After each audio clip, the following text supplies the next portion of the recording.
peoples! Today I'm going to give you a garage sale haul and show you what I got at the last garage sales I went to. But before that, I'd like to talk a little bit about my garage sale philosophy. So, first let's go back to the budget. Usually when people have a budget, they have things like food and clothes and gas, entertainment, that kind of thing. But most of us have this random Walmart budget. Okay, so all that stuff you go and buy at Walmart because you need it and you didn't really plan on needing it. So when I go to garage sales, first I'll make a list of all those things that I think I'm going to need the following year. Things like housewares, different clothing items, maybe books that I might be looking for, and the other thing I buy a lot is consumables. So even things like paper napkins or, I don't know, just stuff like that that I know I'm going to use in the next year and that I'll probably be buying at Walmart. So I write down all my Walmart stuff and then I go to the garage sales with a list. Sometimes I buy off the list and sometimes I don't. Sometimes I just find stuff that I think is really cool or that I think has some resale value and I'll buy that too. So the goal there is to take your Walmart budget and take it down from like $500 to $50.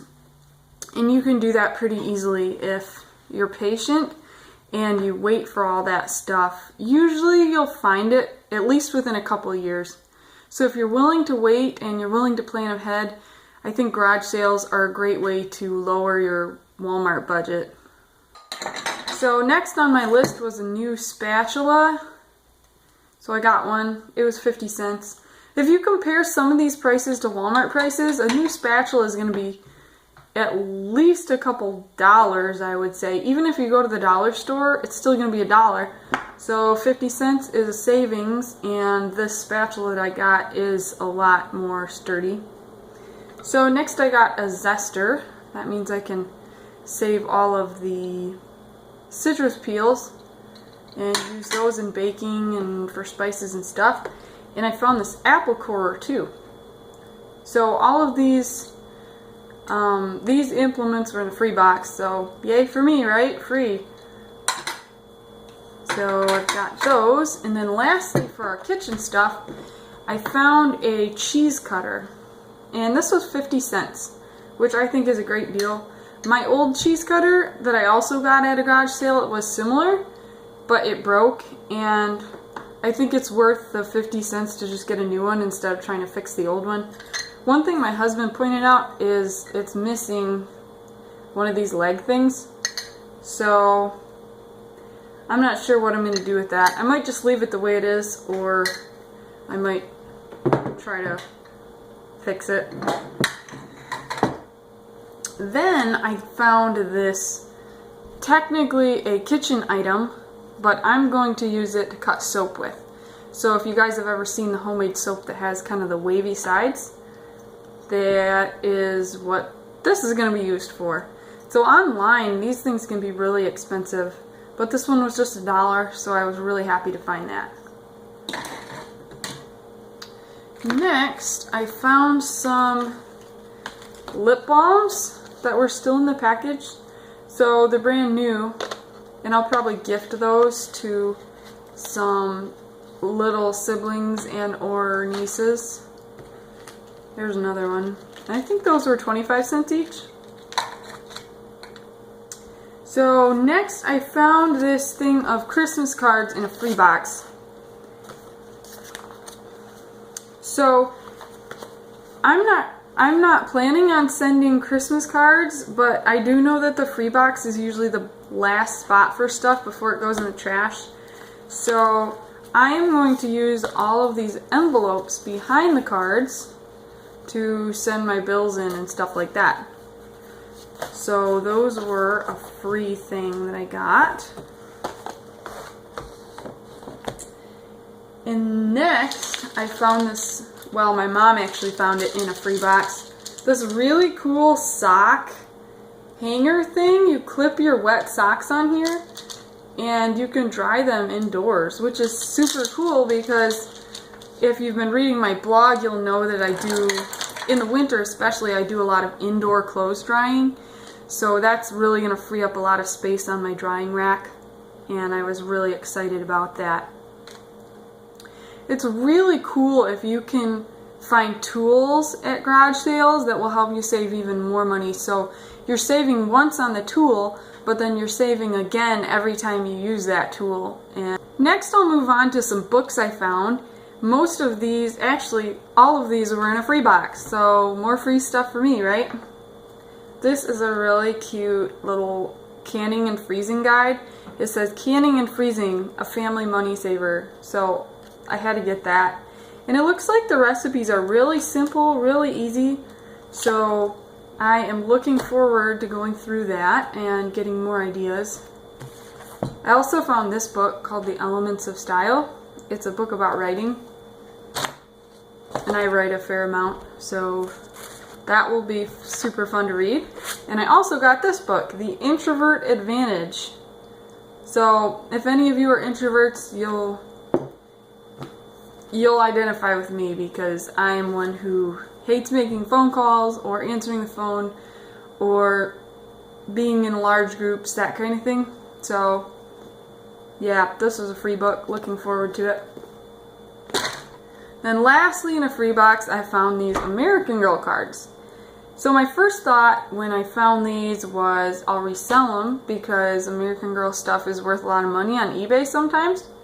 But then I was looking through it and I realized that there are about 5 missing. 5 out of 25. So I might try still listing it.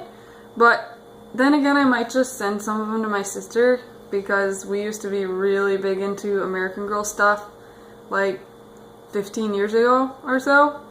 So that will be kind of fun if I end up doing that. Lastly, I'm going to talk about clothes. So I sometimes buy shirts at garage sales. My top price for clothes is usually under $1 for sure. Definitely for shirts, I'm going to try to pay under 50 cents, preferably 25 cents. And I did that this time. This time I was actually looking for maternity clothes, and that is definitely a first for me. So I wasn't sure if I'd find anything, and I did. I went to this one garage sale, and this lady had a whole box of maternity clothes. So, and they were 50 cents each, which is a total deal, especially if you're looking at buying them new or even going to a thrift store. So I got a couple pairs of pants, and they were capris, and I don't really like capris, so I think I'm going to probably make them into shorts.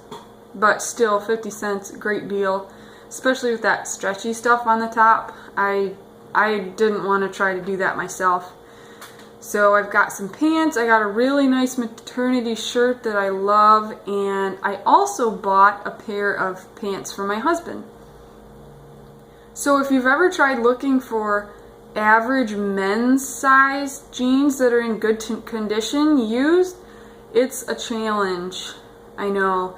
So I found one pair for him. They're a little baggier than he likes, but he can use them for work jeans, and they were $5. So that's the other thing with that kind of clothing. I will pay more because I know I'm going to be paying $20 at Walmart, because I can't find them at the thrift store, I can't find them at garage sales. So even if they were a little expensive compared to most clothing that I buy at garage sales, it was still a good deal because I know I'm going to pay $20 at Walmart. So then I also found, and like I said, first time maternity clothing, also first time buying baby stuff at garage sales. So I found some onesies. This is super cute.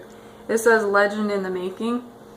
And I found a whole pile of onesies in nice condition for 10 cents each. So I got some of those, and I also bought some long sleeve onesies because our baby is going to be born in October probably. Some other baby things I got were this car seat cover. It's a nice thick one with fuzzy stuff on the inside. And that was $3. I don't know if that was a good deal or not, but I figured if I had to buy one, it would probably be more than $3 new. And then I got this sling. I'd love to try some different types of slings, and this one was $5. So Again, I don't really know if that's a good deal because I don't buy this stuff all the time. But I got it and hopefully it'll work out. Lastly, I got this backpack from a free box. And it's a really heavy duty backpack. The only thing I could find that's really wrong with this backpack is this part is kind of tearing on top. But it is definitely not a functional part of the backpack. So I might stitch it up or glue it up or whatever, make it look like it's not there. And then we do a decent amount of traveling. So this will be one of our traveling backpacks. The other one has ballet slippers on it, and it's my husband's, so he's going to be happy to have the blue backpack and not the ballet slipper backpack. That's my garage sale haul. I hope you enjoyed it. If you buy stuff at garage sales, comment below. Let me know what you buy and what you look for when garage sale season hits. Be sure to like and subscribe.